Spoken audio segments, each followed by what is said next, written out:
The controversy surrounding how the government spent 250 billion shillings in proceeds from the issuance of Kenya's first ever foreign-issued bond is far from over.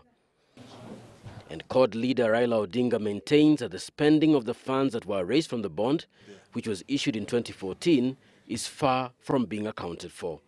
More specifically, the opposition leader says the government has not fully explained how 140 billion shillings out of the 250 billion shillings was spent. From the reviews, it is clear to us that the greatest case of theft in Kenyan history is either underway or has already been concluded in one fell swoop in the name of the Eurobond.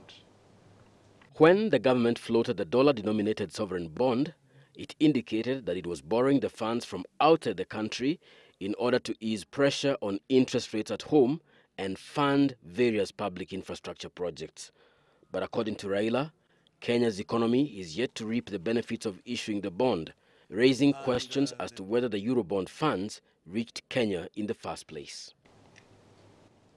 The government books regarding the Eurobond do not balance.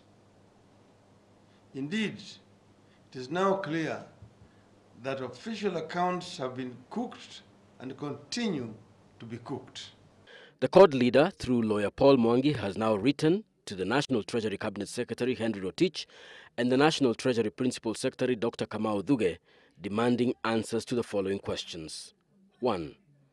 Which bank did every respective manager of the Eurobond credit the proceeds? 2. Which are the account numbers into which these credits were made? 3.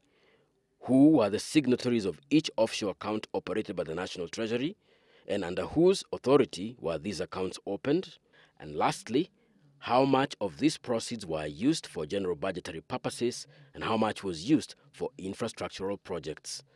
Questions which the CORD leader wants answered in the next 2 weeks. As citizens, we have a right to a full and proper accounting of all loans borrowed in our names.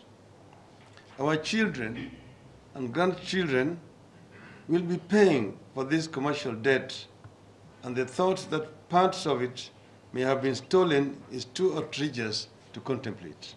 But in a quick rejoinder, the National Treasury has said it has nothing to hide. The government has now invited the CORD leader to the Treasury this Friday for more information on the transactions surrounding the Eurobond offer.